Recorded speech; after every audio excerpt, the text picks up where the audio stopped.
kunnossa ja lavut on hyvät ja ei muuta kuin hiihtämään ja tänä päivänä otetaan niin vähintään hetkinen, sanotaan, että vähintään ronssimitali otetaan. Ja no niin. kulta on pikku yllätys, mutta hoppa on saavutettavissa, että ainahan sitä kultaa lähdetään metästämään. Kyllä, kuulostaa hienolta. Miten Eero eilinen ilta meni vielä, kun on minkälaiset bileet oli Iivon puolesta? No se periaatteessa pikku odettiin meillä viisi henkeä on meidän perhettä on niin 3 minun perhettä ja niin sitä on perittukin jo kaksi, että otettiin semmoiset champagne. No niin. Champagne lasit Iivon konjat ja silleen, että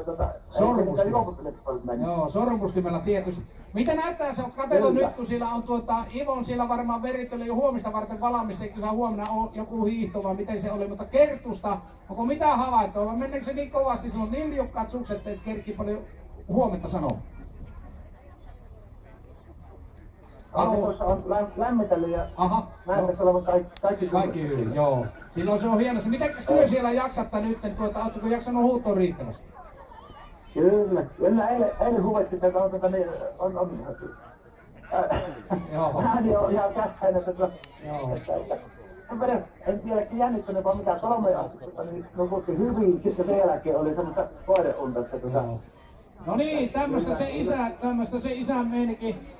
Vaimo jaksaa hyvin ja tytär on kanssa ihan siinä samoin toisessa käsipuolessa, niinkö mennään? On, tässä ovat lähellä. Joo. Sanoppa valtavasti terveisiä meidän Montulta. Me odotellaan, kun nimittäin Kerttua varmaan kohti jututtaa tuossa isolla screenillä. Ja onnittelut!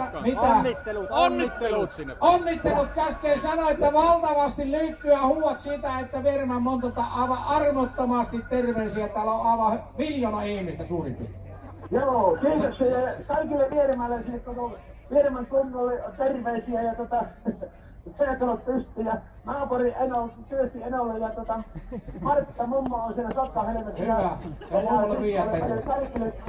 Yksi viesti, yksi suksilla lähti viemään mummolle terveisiä heti. Kato, meillä on nopea toiminta. Makkarata paistellaan, kahvia juo ja pitää kunnon semmonen ölympi ja juhlatiellä nyt, että kyllä me lähdetään Kullasta liikenteeseen. Katsotaan miten meille käy. Katsotaan miten käy. Kiitoksia Eero sulle erittäin paljon. Pistähän nyt ranttaliksi siellä, että tietää, että se on Vieremästä lähtenyt tuo mies. Kyllä, hyvä. Muuta. Kiitos. Hyvä. Kiitos, hei. Hei, semmoset oli hienot tunnelmat. Siellä ei mitään kaikki äärettömän hienosta, niin kuin pitää ollakin tuolla aina tänään pois, kun sillä ei tiedä mitään tuolla mikrofonilla, sillä ei kuulu mihinkään, niin se on sama, että on semmoinen pois.